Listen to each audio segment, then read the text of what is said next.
మీ కిడ్నీలు ఎంత సురక్షితం? ఎలా? ఏటా కిడ్నీ సమస్యలతో బాధితులు పెరుగుతున్నారు. దేశవ్యాప్తంగా ప్రతి సంవత్సరం లక్షలకు పైగా కొత్త మూత్రపిండాల వైఫల్యాల కేసులు బయటపడుతున్నాయని నిపుణులు పేర్కొంటున్నారు. ఈ నేపథ్యంలో మన కిడ్నీలు కాపాడుకోవడం మన చేతుల్లోనే ఉందని వైద్యులు సూచిస్తున్నారు. కిడ్నీలు మన శరీరంలో రక్తాన్ని శుద్ధి చేయడం, వ్యర్థ పదార్థాలను బయటకు పంపించడం, శరీరంలో ద్రవ సమతుల్యాన్ని నిలుపుకోవడం, రక్తపోటును నియంత్రించడం వంటి ముఖ్యమైన పనులు చేస్తాయి. సాధారణంగా కిడ్నీ జబ్బులను సైలెంట్ కిల్లర్ అని అంటారు. చాలా మందికి సమస్య బయటపడే సమయానికి మూత్రపిండాలు 60 నుంచి 70% పాడైపోయి ఉంటాయి. కిడ్నీ సమస్యలకు ప్రధాన కారణాలు హై బీపీ, మధుమేహం. ఈ రెండు ఇప్పుడు కిడ్నీ సమస్యలను తెచ్చిపెడుతున్నాయి. మారుతున్న జీవనశైలి, ఆహారపు అలవాట్లు, చక్కెర, ఉప్పు అధిక వినియోగం, ఊబకాయం వంటివి ఈ సమస్యలను మరింత జటిలం చేస్తున్నాయి. ముఖ్యంగా 30 ఏళ్ల లోపు వారిలో కూడా మధుమేహం, హై బీపీ వంటి సమస్యలు పెరుగుతుండటం ఆందోళన కలిగిస్తుంది. రోజుకు సరిపడా నీరు తాగాలి. మధుమేహం ఉన్నవారు రక్తంలో చక్కెర స్థాయిలు నియంత్రణలో ఉంచుకోవాలి.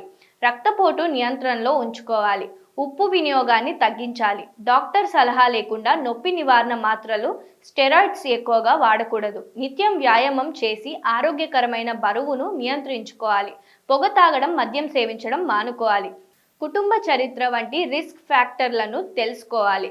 సమతుల ఆహారం తీసుకోవాలి. బీపీ, షుగర్ బాధితులు క్రమం తప్పకుండా కిడ్నీ పరీక్షలు నిరంతరం చేయించుకోవాలి. కాళ్ళు ఉబ్బడం, మూత్ర పరిమాణం తగ్గడం, అలసట, రక్తపోటు పెరగడం వంటి లక్షణాలు కనిపిస్తే వెంటనే వైద్యుల్ని సంప్రదించాలి. వేసవిలో అధిక చెమటతో శరీరంలో నీటి శాతం తగ్గిపోతుంది. సరిపడా నీరు తాగకపోతే రక్త సరఫరా మందగిస్తుంది. దీంతో కిడ్నీలు ఎక్కువగా శ్రమ పడాల్సి వస్తుంది.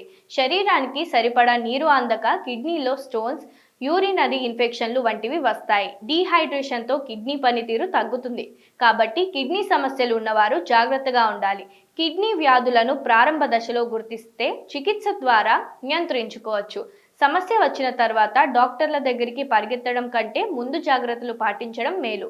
డయాలసిస్, కిడ్నీ మార్పిడి, శస్త్రచికిత్సల వరకు పోకుండా కిడ్నీలు కాపాడుకోవడం మన చేతుల్లోనే ఉంది.